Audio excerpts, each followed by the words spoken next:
Welcome to episode 2 of Pulp Kitchen. I'm James. I'm George. Thank you so much for joining us. Today we had a really good one. We talked about No Time to Die. We finally gave our impressions on it. Don't worry, we didn't spoil anything, so you're free to watch it if you haven't yet seen it, but definitely go see it. We also talked about Seinfeld coming onto Netflix, which I can say we're both very excited about. And in the game, I think I was fair, but George is not happy because he thinks it was harsh. But you've got to stick around for it because it's a good one. Play along at home. Hi. Hello again. Talia is sick, not COVID. I'm not going to come out because I'm sick. That's okay. Sorry to hear that. What's the sickness? Cold. I'm so good. I can't get sick this You month. wiped down everything. I've sprayed in there. I haven't cleaned in here. I really should. I told you she was bad news. Yeah. Have you ever had a Reuben sandwich? A reuben. What's in a reuben? What's in a Reuben? Let me tell you what's in a Reuben. Okay.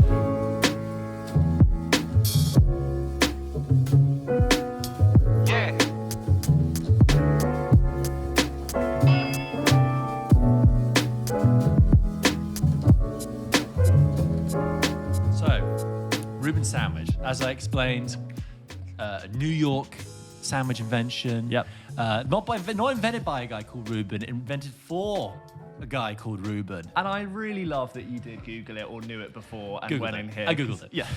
And normally it's obviously salt beef. Like I said, didn't have time to prep that. So we've got beef pastrami instead. We've got sauerkraut. We've got gherkins. We've got Russian dressing, which is basically nicer than it sounds. Ketchup, mayonnaise, Worcester sauce, hot sauce, usually a bit of horseradish, but I'm not going to buy horseradish sauce just because it wasn't just horseradish, it was horseradish sauce. And that's full of crap if you get it from a jar. It's I kind wasn't of going to make it myself. It's kind of like when you were a kid and you took everything from the cupboard and went to your sister and go, I made you something, go on, try it, and you just tried to poison them. Yeah.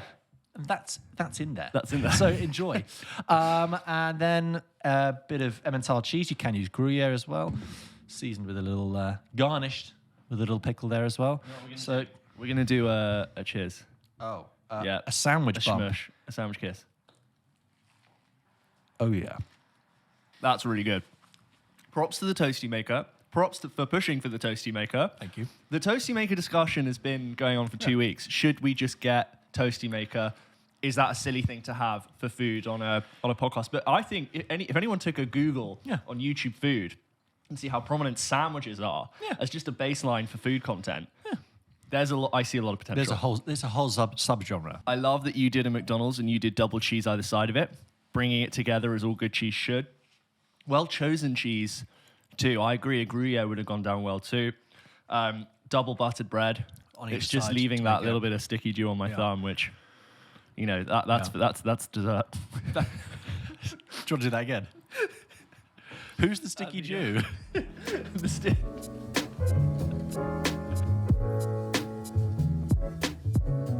God, gee, what's happening to you? I have like a very narrow windpipe. I get food trapped a lot. It's very uncomfortable. I've never heard of someone say they have a narrow windpipe. Shut the fuck up. What the fuck is a It's narrow not even a windpipe? windpipe. It's esophagus, isn't it? Yeah. I'm hypoglycemic. I have a narrow I have windpipe. fibromyalgia. Okay. So, Thank you for that. no worries. Do you want to know why I went for an American sandwich? Please. Because I was thinking about American diners. Because have you seen they've put the whole of Seinfeld on Netflix? So excited. Just dumped the whole 9 seasons. Now, we've seen it. For people, you know, I mean, most people know who Seinfeld is. But actually, in the UK, I don't think it hasn't quite got the resonance because it was never Anecdotally, in our age group, people our age, I don't think have seen Yeah, it. because it was never syndicated in the way that like Friends was. So Seinfeld, Jerry Seinfeld's comedy sitcom in the late 80s through to the 90s, made with Larry David. Again, about a show about nothing, which was about 4 friends going to a coffee shop and talking about stuff. And the episodes were very much structured around, you know, kind of like micro social commentaries. It was like, the show about nothing. yeah, what happens if we had a whole show where you're just stuck in a line for a Chinese restaurant? That's the show. Yeah, that's it, right? You're looking for your car in a parking garage. But I want to ask, because you got me into that. Because, you know, I like Jerry Seinfeld. I kind of got into him through Comedians in Cars, and I love Larry David. But I want to know what's your opinion of the show, because I think mine is quite ambivalent. Picking up on what you just said, I also wasn't exposed to Seinfeld as a young kid. My dad, huge Larry David fan growing up, always used to watch the really old Curbs before I understood why it was funny. Saw it as this very sort of documentary style conversational thing that I couldn't really pick up on. Eventually learned to love it. For the whole time in my teens, I kept hearing references Yeah. to Seinfeld. Curb references Yeah. Seinfeld so much. I didn't course. have any way to place it. It was only till I was at uni that it happenstance. I was like, I love Larry David so much. I've got to check out Seinfeld, and just started watching it and fell in love with it. Also for like people like, so when we say Larry David, Curb is Curb Your Enthusiasm, which is Larry David's show that he made after Seinfeld. Yeah. He was one of the producers and the writers and showrunners of Seinfeld. And he plays, he cameos George in all the Steinbrenner, faceless, yeah. all the loads of faceless roles, or like random person on the Yeah. street. You'll just hear him and you'll go, "That's Larry David." But Curb Your Enthusiasm is fantastic. It's been going for 20 years, and we'll get to that in a bit. Yeah. But okay, I mean, I'll tell you what I think of Seinfeld because you got me into it, and it's so revered. I mean, you mentioned any sort of like Especially in the American States. acquaintances, and they're just like, "Oh yeah, I love Seinfeld." But it's interesting. It became the cool thing to say you loved Seinfeld over Friends Instead of Friends. right? And for a while, when I started to watch it, I could see why, because there is a sweet spot in the Seinfeld series from season 3 to season 5. That show is on fire. That show is doing things with the genre of sitcom and reinventing it and making things. Maybe we could do this with an episode. Maybe we could do this episode that is just, you almost want to clap. I mean, the defining episode that everyone will talk about is the contest. The contest. And you watch that and you just think this is so well crafted and it's completely changed what you can do with the. And for the time it came out, I imagine even more impactful than it is watching it now. But that whole episode, it's about, that, but they don't mention the word. No. Isn't that fantastic? There's zero accountability for them, and that's brilliant. They know it, Yeah. the audience knows it, anyone who could have a go at them knows it, and that's you feel like you're in on the joke. Exactly. And for the I meant like it's about self-abuse. I'm trying to say it in a polite way. This sounds worse. It's about self-pleasure. This sounds like a hearing. Like it's like, there's a lot of self-abuse. I think a lot of people will say if you've never watched a Seinfeld episode, they'll tell you to watch the contest, which is fine, but it's not a perfect example of a Seinfeld episode. No. And on the listicles online, when you see the top 10 Yeah. Seinfeld or 100 best Seinfeld episodes, it's usually in the top 3. So it gets a lot of But I would also say attention. you need to run up to it because you won't enjoy it as much as you should unless you know those characters. You gotta know the characters. But okay, so there's episodes like that, and there's the one like I said about the Chinese restaurant, and there are some ones. You've got these 4 characters. Jerry, who plays basically, guess what? He plays a guy called Jerry Seinfeld, who's a stand-up comedian, has lots of attractive girlfriends, Yeah. is very successful, has his own He's apartment. kind of famous, but not really. He gets appearances on telly, but he's never right. famous to the point where it's actually distracting to the And show. you've got his short, stocky friend George, who's just like everything bad happens to him all the time. Yep. You've got his crazy neighbor across the hall called Kramer, who's just like a character like no other. And then you've got Elaine, who's Jerry's ex-girlfriend, but they're friends, but they won't they, but that doesn't really matter. Anyway, but I think after season 5 and like to the end of season 9, it kind of, maybe even after season 7, if I'm being kind, but it really takes this really zany direction and makes it really hard to talk about Seinfeld as a whole. Whereas I can feel like I can talk about Friends as a whole and say, obviously it changes and evolves, but ultimately I can say I left that show feeling happy. Whereas the way that Seinfeld ends, they become such horrible, sociopathic, narcissistic characters that I really didn't enjoy spending time with them. And it got away from the social commentary that it started with that was really funny, the social observations, and became really, really zany. I mean, it's hard to know if you haven't seen it, and I'm sorry if you haven't, but I mean, that's my takeaway. So I feel very, very torn about it. So I've heard this from you before, and in a lot of ways I agree. I think coming out of season 6 into season 7, Seinfeld does start to become a slight parody of itself, and the characters are almost too self-aware. I also think there's the effect of the actors know the characters so well, they're writing and doing it on almost autopilot. It's like, I know how this is going to go, and you can see in their eyes that they can see the forest for the trees and what they're doing. But even though I do agree, and I'm like, this is getting ridiculous, and the characters were never trying to be likable. And even when Seinfeld does feel like it's parodying itself and maybe a little bit too self-aware, the hits of Seinfeld are still, I think, when that moment hits where you're like, this is all come together and it's so good, I think is better than most sitcoms. I agree with you. I think Friends, especially from season 4, is some of the best sitcom TV. And I did very consistent. And I did go through a phase where I was like, oh, Friends is shit, Seinfeld is better, because I was just watching more Seinfeld at the time. But then I rewatched Friends, I think when it came onto Netflix, and I was like, oh, these first 3 seasons, I know all these characters more than they do. Yeah. They're warming up. And then season 4 goes, and you're like, this still works for the 10th time watching it through. Yeah. But yeah, I still think Seinfeld in its end works for me more than Friends does in a lot of ways. Okay, And that's I'd rather interesting put because that on. for a start, I actually hate the fact that I've brought up the comparison with Friends, because why does everything have to be a competition? Why does everything have to be a competition? Why can't things just exist in their own way? Why can they complement each other? I mean, that's perfectly fine. You can still choose to watch either every single day. But when you say that they weren't designed to be likable, I think that's I don't know, that's not quite how I saw it, because initially Elaine really redeemed those characters, because even though she had her faults, Elaine almost redeems the three men that she's with. But by the end of all of the seasons, like Elaine is really awful as well, like really horrible and just silly. Like I never really got her thing. Okay, but look, you know, whatever here and there about Seinfeld, but if it is on Netflix and you haven't seen it, I would say watch it, because give it a try. Even though the core, and this is something we agree on, I think the core talent of the four of them is unbalanced. Okay. Jerry's not as good as the other ones. Your core players, your George Costanzas and your Elaines, Jason Alexander and Julie Louis-Dreyfus, solid, doing their good performance, doing their coming actors. Jerry is on the cusp of laughing like the whole time. He can't really, and it's still funny, but it's like, Jerry, you're really just breaking. I see you laughing because you're like, tee-hee, I'm on my little show. He's got like the corner of his mouth smiling most of the time. Yeah, exactly, for our audio listeners.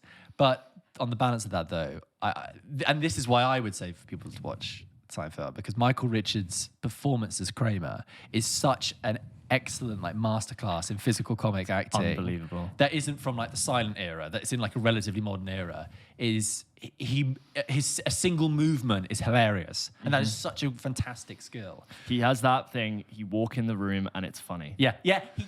There's a clip where it's clearly an accident where he goes to, I watched it the other day in a really good episode called The Pie, where he goes to turn to leave the room and he accidentally knocks the door, and he just pivots on the back of his heel like he's bumped into someone. Yeah. And it's chef's kiss. People say this effect about a few comedians. They say it also about Zach Galifianakis, regardless whether you like him or not. But he walks in the room and it's funny. Yeah. And very few comedians can just walk in and they just have an energy. They have a momentum, and that is funny. Do you know what? enough. I would say that about people who even aren't comedians. You know, I'm sure you've a friend of yours. I've met people in my life. I'm just like, geez, you're naturally funny, but you have no idea. Yeah. You were just, I don't know why, but I'm laughing because you're just of your existence. Ridiculous. Sometimes people don't want to be funny. They want to be taken seriously. Yeah.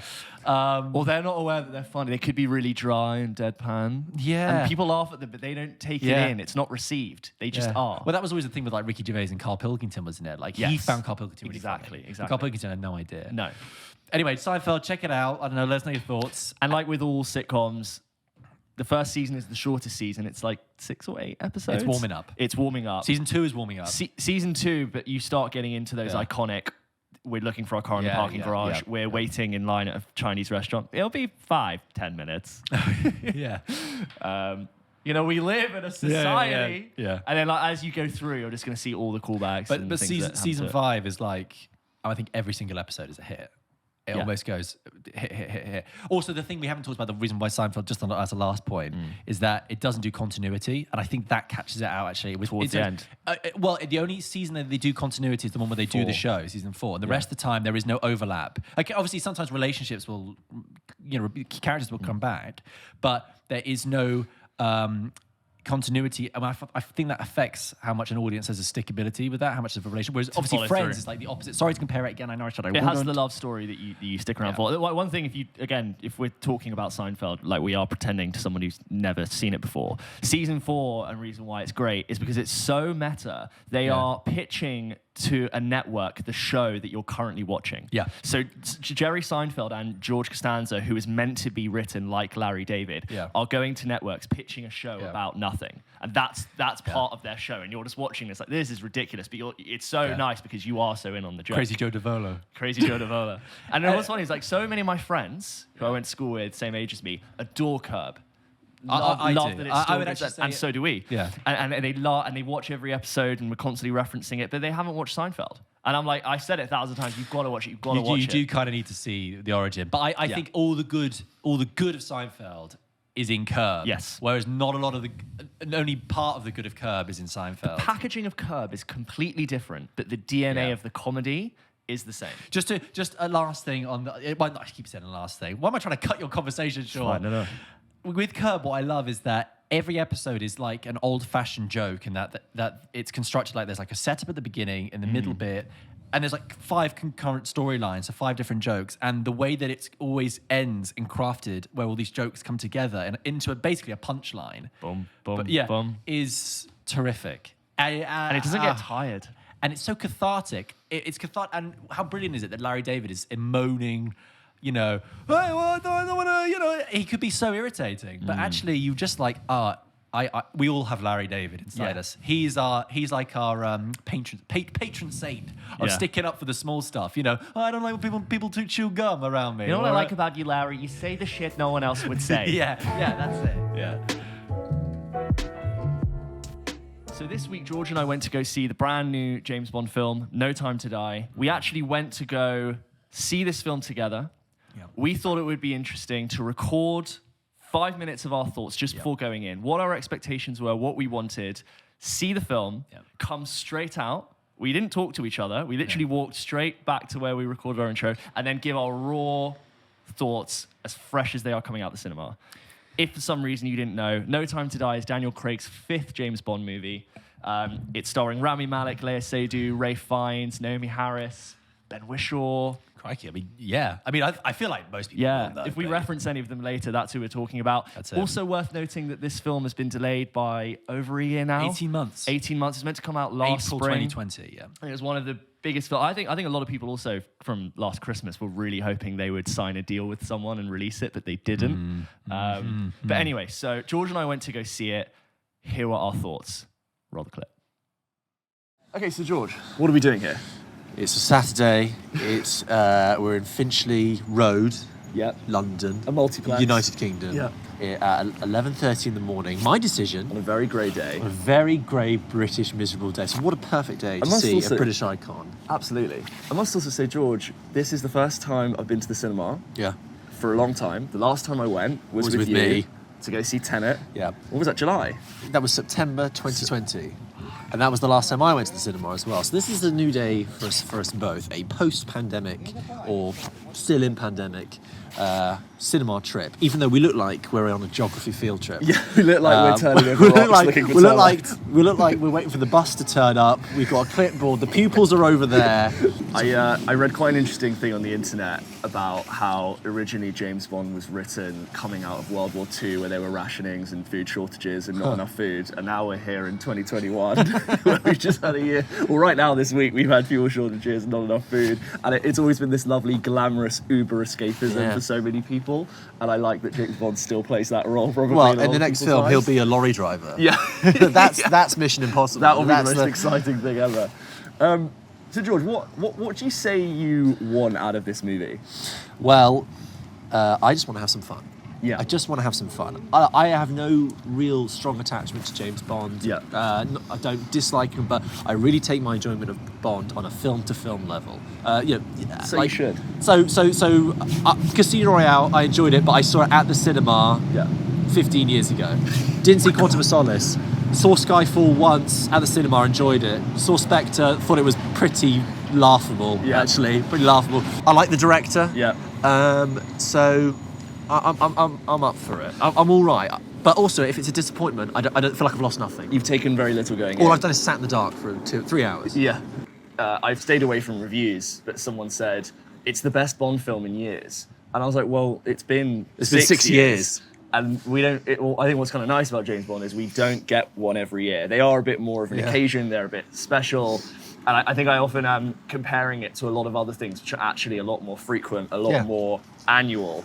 And part of me is kind of happy that James Bond isn't overdone. It is an event. I go, even though some of them are disappointing. I go, I'm Bond's really back. looking forward to this. Bond's back. Even when they're not good, they're still very well put together movies.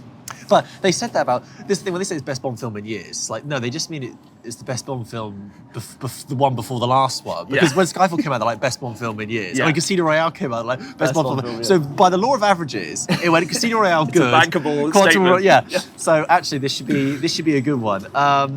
I want some fun. I think, like, especially coming off of Spectre, there was a lot of confusion and mix of tone. I want it to be fun. I want Daniel Craig's era to have been remembered as having been some of the best Bond films we've ever had, modern, self-aware, and just a really good time in the cinema. I don't want to be buried down with a load of themes that aren't fully thought out. I just want to see a well executed like modern film that isn't a superhero film. Good That action. is just like just delivers. If you want a Bond film in 2021 or 2020 as it should have been. Yeah. I want to see like cutting edge modern stuff. But 6 years, that's a long time. Should have been 5, but yeah, 6. But, no, but, Even but 5. like for audiences, like 6 years was the time between Timothy Dalton and Pierce Brosnan, by the way. Like Yeah. that like from 1989 to overlap. like 95, I think GoldenEye. Yeah. GoldenEye's my favourite. Really, GoldenEye's your favourite? Because it's the one I watched the most when I was a kid. That's that is what my sole appreciation of Bond is based on. Like a child thing. Once I grew up into It was fully very, it's very functioning of its adult. time with like the typing and the hacking Yeah, and yeah. like the codes. Oh, and yeah, we didn't yeah. really know how tech worked yet, so you could do anything on the screen. But it was all about post Cold War. Do you remember it was all like Yeah. set in the. And then they got he drives a tank. James Bond driving a tank. Of course. So cool. I have a soft spot for one of the worst Bonds, which is Die Another Day. Oh, no. 'cause I But he's remember doing the on thing. Because I remember on sleepovers, we would watch that movie to make fun of it, and I had so much fun. So okay, I have that's such a nice. soft spot in my heart, making fun of how ridiculous it is, and the space laser cutting through the ice, and like the diamonds in the guy's face. Do you know? I remember. I also have like a really strong memory of The World Is Not Enough because because the Millennium Dome in it. That was like so. running off the Millennium everyone was just Dome. like, "Oh, Millennium Dome is so famous," and it had that thing. It had the boat chase. And The World Is Not Enough is quite ridiculous. Yeah. But I had the video game, Yes, which was just Not Enough. wonderful. GoldenEye video GoldenEye's game, iconic. Iconic. So So. Everything or Nothing on PS2. Yeah, yeah, with the Pierce- world- They actually yeah, got Pierce yeah, Brosnan yeah. and Willem Dafoe to be the villain, which is really rad. Great. Oh, why couldn't they have got him in this film? I mean, I just thought I'd do the James so Bond movie. this is like Rami Malek's first big thing after Bohemian Rhapsody. Like he's done a couple of other stuff, but like this Yeah. is his like thing. So it'd be interesting to see big film for him. because I liked him in Mr. Robot. Yeah. He was. I've mixed feelings about Bohemian Rhapsody, but like he was good. In His it. performance was definitely good. Yeah, he was like holding it up. Leah Seydoux returning, which is not usual for. I don't really care for the continuity. Again, but this is the thing. I don't care about the continuity. No one could return because it doesn't make sense anyway. The fact that we had Judi Dench as M started in the Pierce Brosnan era Yeah. and then just went all the way through. Well, you know about the many Bonds theory. Oh, well, they're all like running it in the same world. They're just- 007 is not James Bond is a Code name. moniker that people take on, Oh. which explains again. Except No that one's doesn't- thought about this yeah, more than me. But also, that doesn't make sense because in Skyfall, like it's on the grave, isn't it? Like his parents were called so and so Bond, and weren't they? Yeah, but is that just not? Did a you cover? ever read Silverfin? Yes, everyone who Yeah. grew up So- at our age, Okay. around 14, Context, 15 years old, so had to read context. Silverfin. Yeah, so Silverfin was a book by I think Charlie Higson, a British writer, that came out off the back of like the boom that came with Stormbreaker and the Anthony Horowitz Yes, books. they're And then they did these like huge. young Teen Spy. They did these young Bond films. One was called Silverfin, and it was all set in Scotland, and it was actually pretty good. I remember Yeah, really yeah. enjoying it. I Oh, read the one and a Bond half of them. brand. Wow, James, damning with faint praise. So Amazing. we're going in shortly. We're going to see this. And we'll give you our raw, as they come out, reaction. as fresh as they'll ever be impressions. But I think you're probably more excited than I am. I'd say so. I think I have a lot more, just from like watching James Bond as a kid. I attach a lot of special memory to Yeah. James Bond. I'm really rooting for the movie, and I want it to be good. For me, it's like. Take my opinion as you will. Well, I think for me, I feel like I could take it or leave it, which sounds like a Bond Yeah. title. James Bond, Take It or Leave It, Everything or Nothing. yeah, take it or leave it, starring George Clooney. So I'll let you know. Amazing. Okay, so we're about to go in. It's going to be about 2.5 hours, 3 hours include ads, and we are going to give you our raw impressions in 3, 2, 1.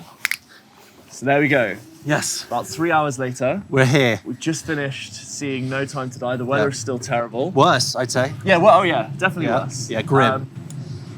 Quick, reaction. Go. What do you think? I had a good time. Yep. I think the first half is better than the second half. Yep. I think it was interesting how different it was to Sam Mendes' last two. Yep. And I kind of enjoy that it Yep. was distinctively different.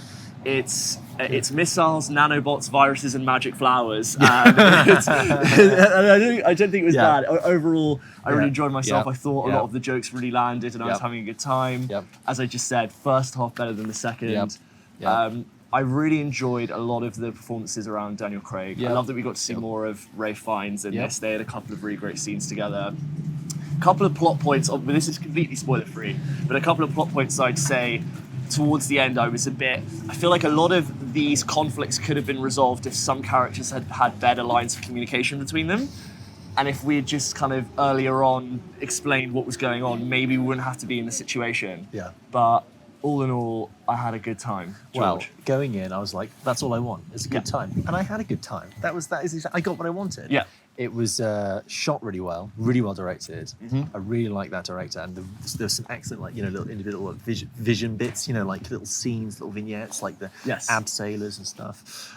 Enough mumbo jumbo to make it a Bond film. Yes, it was mumbo jumbo. The Sam Mendes stuff was really like about Bond. It's all about Bond. Who is Bond? It's all about Bond's identity, deconstruct this. And this was like, we don't really care about that. Let's give space to these other characters around him. Like, we know who Bond is now. Yeah. But respectfully giving him space. Sure. So like Lashana Lynch, I think was a really great addition. Really good. And the Phoebe Waller-Bridge isms that were dotted throughout the script were all, I felt, to the benefit of the film and not to the detriment. Because with that style, I was always thinking, is this going to overwhelm the whole film? But no. So yeah, I had a good time. Solid. And I felt, do you know what I got? I got Dark Knight Rises vibes. Sure.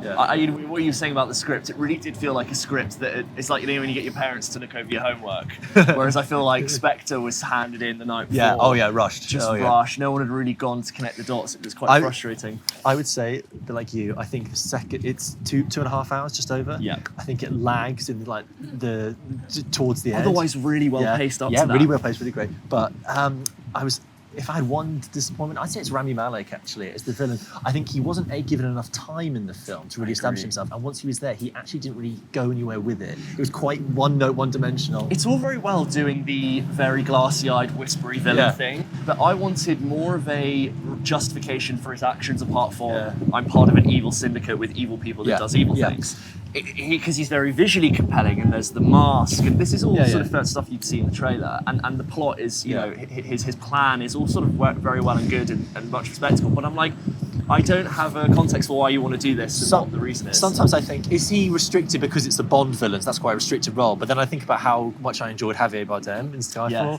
So I'd have to say that. But I'm going to mull on it. I'd say the thing I definitely wanted coming into this is that the Craig films, as they have been, No Time to Die aside, haven't felt like a cohesive whole. And one of the things I find annoying about Bond, we were saying they take 5 years to make them, is that I didn't feel like there was always a reason to tune into each one apart from it's a fun Bond film. I wanted to be rewarded for having paid attention for so long. Yeah. And because I felt that Bond has lived in a world without great continuity, he's lived in a world without consequence and without any stakes. And I did like that it did feel that they, with what they could, tied a lot of it together. And I did feel like it tied a knot. We know it was the end of Daniel Craig's time. Did you spot the tracking shot, the extended take? In the stairs. Yeah, very cool. Yeah, very good. And a couple of really brilliant action scenes. I'd say the opening scene in Italy, the action in Italy with the car was just brilliant. I really enjoyed it. A very well directed action. I stayed to the end of the credits. You did? And he's all designed, all his Nick clothes. Fury turn up? No. No, but it did say James Bond will return. Oh, did it? And we're like, yeah, I know, because of the demands of consumer capitalism. I needed to pee. It was 2.5 hours. But no, it says at the end, all the clothes for Daniel Craig are designed by Tom Ford. Yeah, he does a lot of them. Yeah. So I need to stew on it though. I do. We'll definitely need to stew. I'm very curious to see where I put it in my rankings. Back to George and James in the studio. Back to the studio, guys. Thank you very much. Thanks so much. So there you go. Those were our fresh, raw thoughts as we came out of the cinema. George, you've had a few days now to think on it. Yeah. How are you feeling about it? Do you feel the same? Do you feel different? What are your thoughts? I feel actually the same as I did coming out of it, if not just more confident in that opinion. I have this thing about the phrase calling. I have this thing about the word solid, calling something solid. It sounds like the definition of damning with faint praise. But my thought when it's like saying it's fine. Yeah, but it's not. And when I think about No Time to Die, I think that is solid. I had a solid time. That means it's in a good way. It was completely. It was even. It was clearly well handled. They had a firm grip on what they wanted to do with that film and what they were trying to do. It doesn't all work, but I never came out of it thinking there was a great flaw here and a great success there. It felt very evenly balanced, very evenly pitched.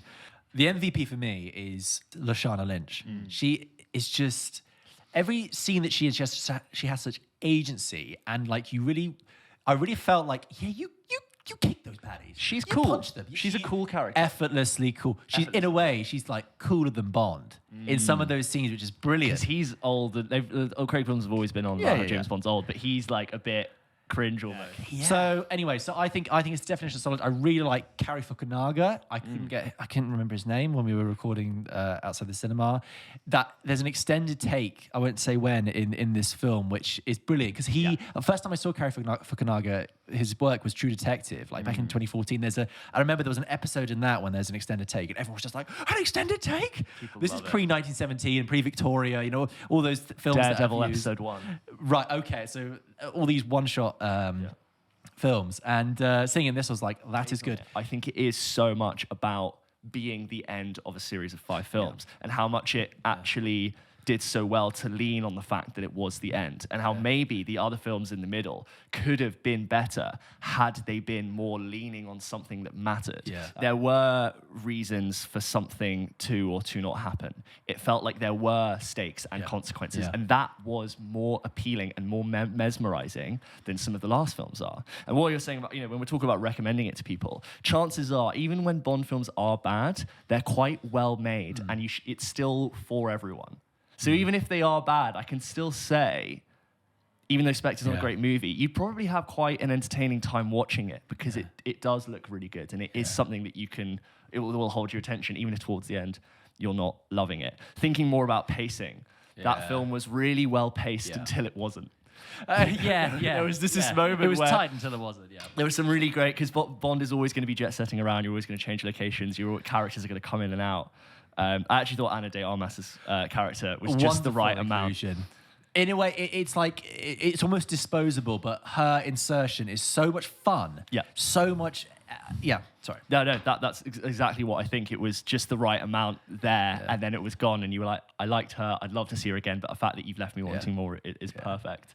Yeah, and runtime is worth talking about. It is just over 2.5 hours. Yeah, but I didn't really notice it until I think a little bit. I think it could have lost 10 minutes. Again, it was well paced until it wasn't. Yeah, the whole time switching between locations. You're a genius. I was like, yeah, it works. We're moving on and on to the next thing and on to the next conflict. Another thing I really enjoyed about it was how much more we got to see of Ralph Fiennes and Bond interacting. Yeah. Because I loved the handover from Skyfall and into Spectre. It was all a bit busy. You know what? There was a scene where it was Ralph Fiennes, Ben Whishaw, and Rory Kinnear, like in the underground bowels of MI6, and I was like, that's a full night at the Globe right there. Those guys are proper actors. Yeah. That's pull up a chair. £200 a ticket. They're doing Hamlet. That's so. Come on then. All you right. rub your fingers together. And these guys, Ben Whishaw also really good. Always a delight. Not given loads to do, but there are so many little moments of expression in his face which tells 1,000 words, and I'm like, you are a good actor. You, sir, have done a fine job. God damn you, you can do the thing with your face.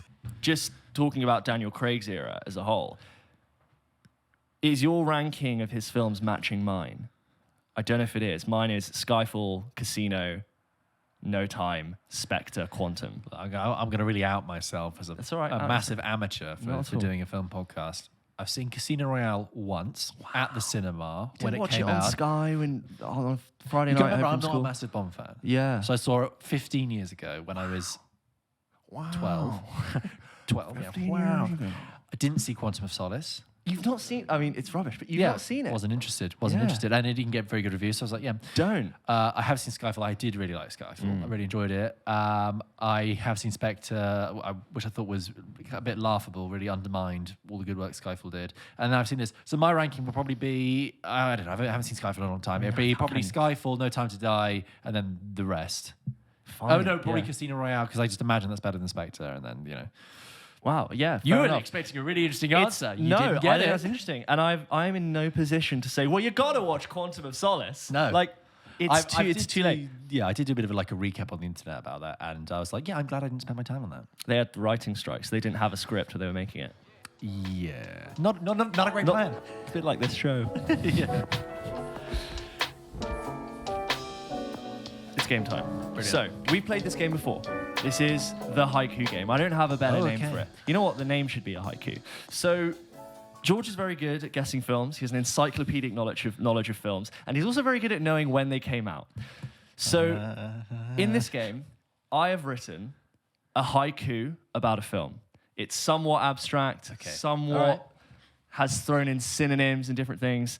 And George has to guess what film I'm talking about just from the haiku that I Written. I wrote. And you can guess along too. And you can guess along too. As we all know, a haiku is a poem structure, a Japanese poem structure, consisting of 3 lines. The first line is 5 syllables, the second line is 7 syllables, and the third line is 5 syllables. Very restrictive, but from restriction comes something really beautiful. Yeah. And you know what, mate? I was writing these today and yesterday, and I had such a fun time just giggling to myself, thinking about films and putting in all these weird little hints. Fantastic. I'm happy for you. I'd just be glad that I had fun. So you get a point for guessing the film. Okay. And you get a point for guessing the film, the year that the film came out. Okay. The first time we did this, George completely embarrassed me and just was able to steam through all of them. So I've got a bit harder. I've gone more abstract. All right. I've chosen different ways of hinting to the film. Okay, one question. Are these films new films, old films, a mixture? You've got a mixture. I would say none of them are particularly old or new. That's the only clue you can get. But they are famous films. You don't slip it in there like They're not. I think I'm fair with the film choice. All right. Okay. Game on, brother. Haiku number 1. And of course, please play at home. Hair full of secrets, a book that should have been burned. Watch out for the bus. Ooh. Oh. That is hair full of secrets, a book that should have been burned. Watch out for the bus. Mean Girls. Yes, God damn it, he's good. And can I get the year that Mean Girls came out, please? 2004. Bang on, that's 2 points for George. Because the Burn Book. And then Burn obviously Book. Regina George with the bus. And then I love her hair, it's full of secrets. Yeah. Thank you. Come on, be honest, how many did you get? Okay, come on. Haiku, number 2. I searched far and wide. All I got was this lousy head inside a box. 7. It is 7, correct. And can I get the year that 7 came out? 1995. God, you're good. That's great. That's 4 points for George. Did you get it? Did you? Yeah, good film there. Do you know what the thing about the ending of that film is? Even though I'm not going to say what it is, just try not to, but with the thing with the box, That haiku referred to you it. never see what's in the box. No. That's what's brilliant. People think you do. What's people in the box? Yeah, because people imagine it. And Yeah. Brad Pitt screaming and Morgan Freeman saying, "Don't, John Doe has the upper hand. Do not become. What is it? What's the last sin? If you kill him, you are him." Yeah. And that you never see what's in the box. Brilliant. Carry on. Movie. Haiku number 3. Go. Crying on man boobs, selling fat back to the rich. Where do I sign up? Fight Club, Thank you. 1999. Yep. And I really don't rate That was Fight too Club easy. at all. As Really? a film. I Wow, really okay. don't. Why? I rewatched it during lockdown, and I just think it's so manic and I think Is it the style? I think it's the style, and I think the way it tells its message is just like, I think the message could be it's almost quite obvious. I mean, maybe it's because we're 20 years later. Maybe. But it's like, yeah, I get it, but you're doing it in such a sort of aggressive, and it's just. I think it's a maybe bit also testosterone Yeah, fueled. I think it's very testosterone like induced. And I think what's put me off is the fact that that film has become so associated with a certain like type of Like man. Pulp Fiction. Well, yeah, a bit like Pulp Fiction, but even Pulp Fiction though, that's not even.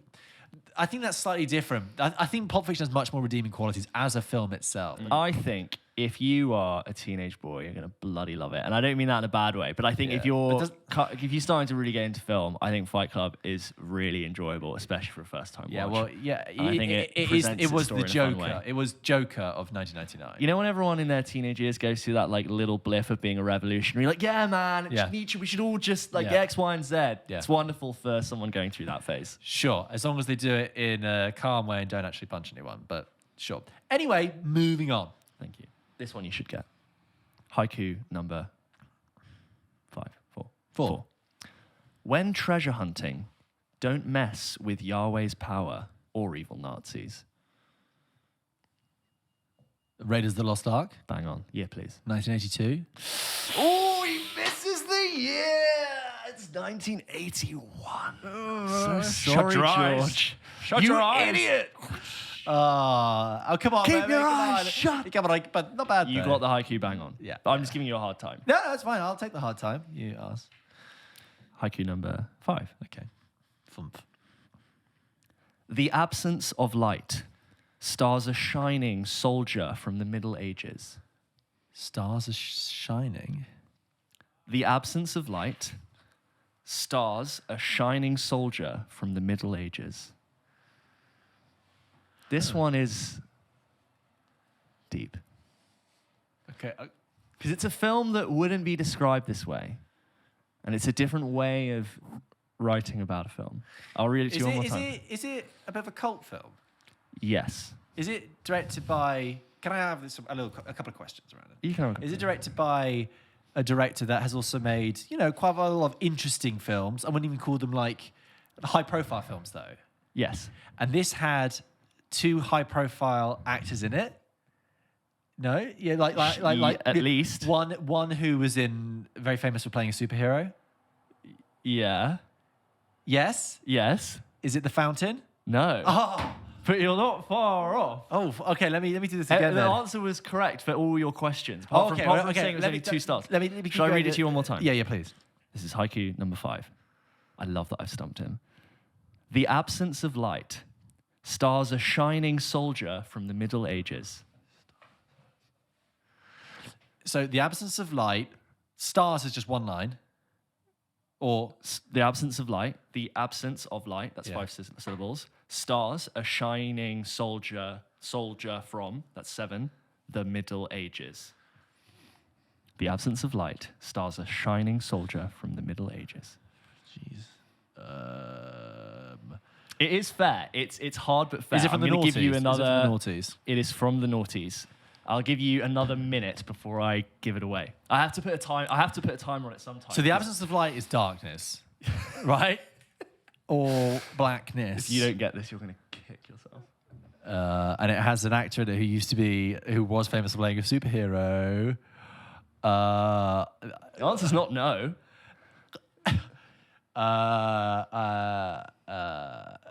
Oh, shit on it. You ready? I give up. Yeah, go This is on. the first one you've not got. The absence of light. You're correct. Dark.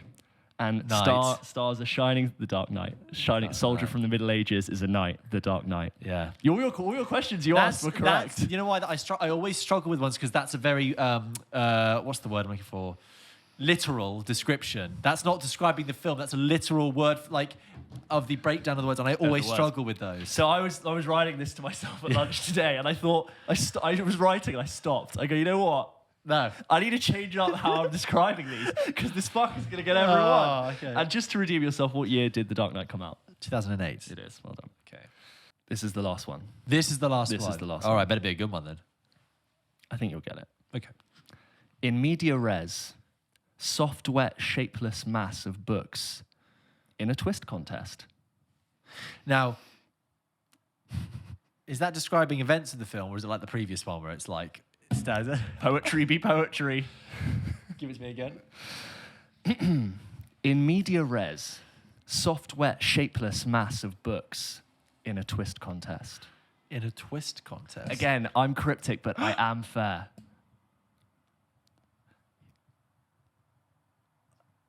No, that's a jitterbug contest.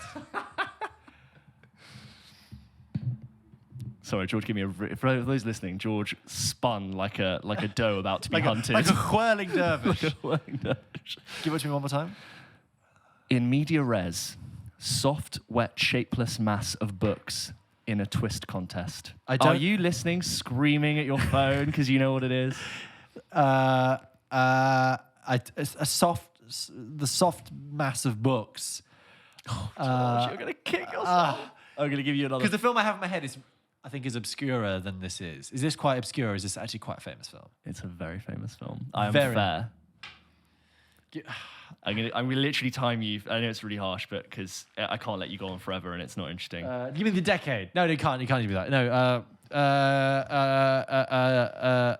What was the first line? In media res, So that begins in the which middle. is Latin. Yeah, for beginning in the middle of the action. Yeah, that's when a film starts with a scene that happens either in the middle Yeah. or the end of the movie, and And you then work a your way back. soft, shapeless mass of books. Soft, wet, shapeless mass of books. Well, what is that? In Paper a mache? twist contest. Paper mache in a twist contest. 10 seconds. A twist. I'm thinking of Hairspray. The reason I thought when you said twist contest, I thought Mulholland Drive, but that's a jitterbug George, I'm contest. so sorry. You are out of time. In media res, as you correctly know, is a literary term for something that starts in the middle. Soft, wet, shapeless mass is what we refer to as pulp. Books, Fiction in a twist contest is referring to a famous scene. Oh. It's Pulp Fiction. Yeah, but that's not. George, I had to get abstract with it. No, that's not how you do a haiku. You're just upset because we named our podcast after the movie and you asked me if it was a famous film and I tried not to laugh. I'm going to get so Larry David on you. That's not a haiku. That's the stupidest thing I've ever heard. It's in media res, Larry. No, I am sorry. It was What's the deal with your haikus? It's harsh of me to bring up the film which our podcast finds its name, but I thought it would be so obvious. Hey, you know what? You even mentioned it earlier on when we were talking about Fight Club. That's really annoying. You know what? I'm glad I didn't get all of them. It would have been too easy. I love it that he didn't get to. And just to redeem yourself, what did Pulp Fiction come out? 1994. Thank you very But I much. tell you what? Tables a turn. Next week, I'm giving you movie titles through the medium of dance. Okay? Okay? Sorry, audio listeners. You would have to describe everything you're doing for the audio listeners, and that's a lot of work. Like audio description. Have you ever done that when you've like gone to see a film by accident? Not by accident. You've gone to see a film and it's the audio description my showing, God, or it's yeah. or you can't work out how to turn it off on Netflix. And I it's think I like saw a long car came- beeps, footsteps. I saw Along Came Polly like that. It was being described. What random film It was a half-term Wednesday morning daytime screening. You would have been about 10 years old for that film. Yeah. Along Came Polly. Along Came Polly. 2005. And you're in the cinema, and my mum's like, "What are you doing?" I was like, Yeah, I had that. I remember. Do you remember You, Me, and Dupree? "Yes, of course." Yeah. You do. What a waste of time that film was. Why did I go see that? You, Me, and Dupree. Like, what's that about? They ran out of things to rhyme it with, and like, what's Dupree? It's a character who moves in with his friends. But Dupree's not a name. Doesn't matter. Yeah. Release it.